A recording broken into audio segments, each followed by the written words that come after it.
Congress is trying to pass a continuing resolution that averts a government shutdown but fails to advance conservative priorities like balancing the budget and eliminating waste. Senator Rand Paul thinks that might be a big mistake. Now, for context, House Republicans scrambled Tuesday to pass this bill to fund the government through September 30th, though 7 Democrats voted no, as well as a defector, Thomas Massie, from the Republican side. The GOP drafted bill made it with just Massie expressing opposition to that, and now it's up to the Senate. With a razor-thin majority, Senate Republicans will need all the votes they can get. Paul is a staunch fiscal conservative. He has already voiced opposition to the stopgap measure for not doing enough to cut the deficit. The legislation that passed in the House would increase defense spending by $6 billion and also boost funding for border security and cut non-defense programs by $13 billion. Joining us now to talk about all of this and what could motivate actual revisions to the way government funding is made is Kentucky Senator Rand Paul. We are so glad to have you on Rising once again, Senator. Thanks for having me. So you, Senator, have a lot of credibility from the limiting government side, perfect score from Liberty Republicans. You've been talking about cutting government for years and years and years, and now Elon Musk is identifying things to cut. Donald Trump was talking about it in his joint address, and yet, despite Republicans having more power over our government than they've had in years and years and years, it's going to be kicking the can down the road and not actually cutting these programs.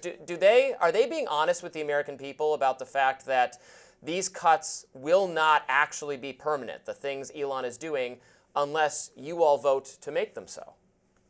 The bill we're going to have to face this week will be continuing spending at the same level. These are the levels that were determined in December between Democrats and Republicans. These are the Biden spending levels. We know one result that will come from these spending levels, a $2 trillion deficit. So these spending levels exceed revenue by $2 trillion. There's no escaping that. So there's nothing conservative about these spending levels. No fiscal conservative should support this because it's going to borrow $2 trillion. That was the principle which once upon a time united all fiscal conservatives. So I will oppose it. I will propose an amendment today, and I'm hoping to get a vote on it. This amendment will take some of the DOGE and Elon Musk cuts to foreign aid and incorporate them into the spending. If you don't incorporate them into the spending, there's sort of this false hope that, gosh, we're doing all these great things, and Secretary Rubio has cut 83% of the grants to foreign aid, and you think, oh my goodness, this is wonderful. Well, it's only real if it comes back in the form of a spending cut. If you give them the same amount of money, or if it's spent somewhere else, we haven't really done our job. So the administration can send it back as a rescission package, which is a special privileged vehicle that is a simple majority vote, or we can actually do it through this budgetary process and just start reducing spending. So I'll have an amendment, and it'll be interesting to see how people vote. I can tell you how it likely will turn out. No Democrat will vote to cut 1 penny of spending, and that is largely true of every vote that I've ever taken up here or presented. Every amendment that I've ever presented to cut any spending, no Democrat has ever supported. So that's just a given. On the Republican side, though, instead of having a unanimous support for my amendment, I'll get about half or maybe slightly more than half of the caucus. But this is the dilemma we face, that there's a lot of great talk. There's a lot of great exposure of waste. But unless we can actually get Republicans in Congress to support the president, support Elon Musk, and vote to codify this into real legislation, the cuts become ephemeral and I think float away. What is the motivation, behind the scenes when you talk to your colleagues who for years have said, yeah, cut government spending, I'm all about this, shrink government, but we can't do it right now because maybe Democrats control the presidency or one of the houses or something. We'll do it in the future, and we got to win one more election, and then we'll do it. I mean, now or never, guys. What are they saying to justify delaying yet again to a point where we know it'll never happen? Republicans are for cutting spending in the abstract or in the general. So as a general rule, therefore, the balanced budget amendment to the Constitution, if they're forced to vote on that, they'll all vote for it. And yet, when it comes to the particular, when it comes to the specific cuts, they're just not. There's already probably 10 members of the U.S. Senate Republican caucus who will not vote to shift any of the burden of Medicaid entitlements to the states, to have the states pay more of their fair share, which is really a mild or a moderate proposal that has to happen if you're going to save any money. We already know that, we don't know yet, but we will know in a few hours or today or tomorrow, when my amendment goes forward on foreign aid. It doesn't cut all foreign aid, it simply cuts the foreign aid that Secretary Rubio has put forward. And if we find that, a dozen or 20 Republican members will not vote to cut any foreign aid, we've got a real problem. But I've been putting up foreign aid to cut for years now, and it typically loses all Democrats, but it typically loses a third to a half of the Republicans. This is a real rub. They are in general for balancing budgets, but in particular, they're not. In other words, it's hypocrisy and lack of having enough on the Republican side to actually do it. But I continue to fight for this because we're now spending $1 trillion in interest. Somebody's got to push back. Senator, thank you. A couple of things. First of all, when you mentioned moving Medicaid to the states, the problem that some of us have with that, of course, is how often payments such as that are moved to the states and the states do not decide to use it for the purposes that the funds were intended. But my question to you is, before Trump became president, there were over 23,000 Kentuckians who were working for federal agencies. With 200,000 now having been fired federally, do you believe that those who lost their jobs, who are Kentuckians, will your state economy be able to absorb these people? On the first part of the question on Medicaid, shifting the burden more to the states, the reason you have to do this is because the federal government acts as if they have unlimited resources. We have the Federal Reserve, and we simply just buy our debt. And that's with the federal government paying 90% of Medicaid and the states paying 10% on the Medicaid expansion since 2010. If we shifted that to a 50-50 burden, what it does is it shifts the incentives and gives an incentive to the state government to more wisely spend the money and more frugally spend the money because they don't have a printing press. So anytime you can shift taxes or burden or spending from federal to state or to local, it's a good thing because most of your local entities are inherently fiscally more responsible because they simply spend what comes in. If you talk to the county judge executive in Kentucky, they spend what comes in. Now, with regard to employment, I don't think it's unreasonable to ask people to put down what they did for the last week. Tell me 5 things you did last week for your employment. I think that if your job is to spend $3 million of State Department money on girl-centric climate change in Brazil, I think we can eliminate your job. If your job is to dispense $2 million to do sex change operations in Guatemala, I think we can get rid of your job. If your job is to spend $4.8 million on social media influencers in Ukraine, I think we can afford to do without your services. Now, I think as we go through this, some of the people will be let go and some will be rehired. But we're not finding out about this waste unless you have somebody who is a bull in a china shop, like Elon Musk, who's willing to crack open the secrecy and the veneer of government and find out what's there. So you don't find many Democrats now supporting and saying, oh, we absolutely have to have $2 million for those sex changes in Guatemala. They're very quiet on that. But what they would prefer is they said, oh, you found this waste, move it over and spend it somewhere else.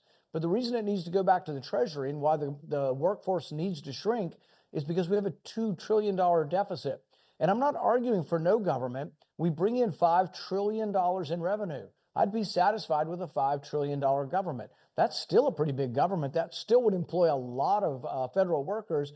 But you can't employ $7 trillion worth of workers and bring in $5 trillion. That is a mismatch that will ultimately lead to the ruin of the country. One more thing for you, Senator Paul. You have been outspoken on how tariffs will end up, hurting American workers, American consumers. I saw many congressional Republicans were just willing to vote to give up their own power to have any oversight over tariff policy. The markets have reacted very negatively to some of this being done. What is your pitch to, people, I guess President Trump himself and other leaders of the MAGA coalition and America First coalition that nevertheless came to power because of the need to correct the Biden economy, doing some of these things that are just taxes by any other name, are they not? I haven't had a single business person or individual in my state come up to me and say the tariffs are a good idea. I have had people come up, farmers, which are a big presence in our state, and say that they export 20 to 25% of their products, and this will hurt them. They're still suffering from some of the tariffs and the retaliation from 2018 and 2019 when the previous Trump administration did tariffs. I have home builders and real estate brokers who come to me and say, if the price of lumber goes up, if the price of steel goes up, the prices of homes will go up and we'll sell less homes.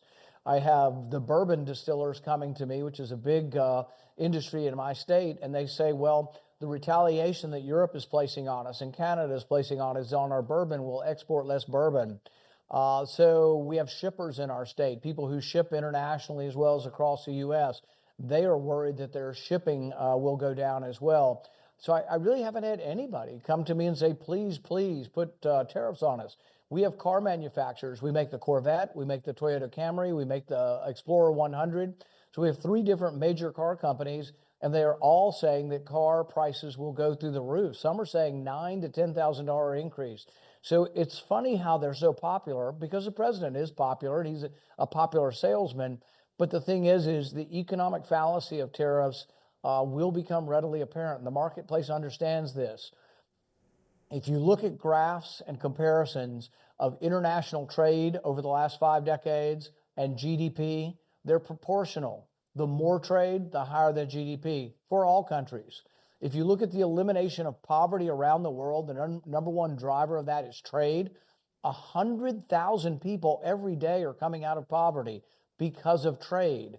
If we become insular, each country only trading among its borders, the progress on poverty that we've made over the last decades will evaporate.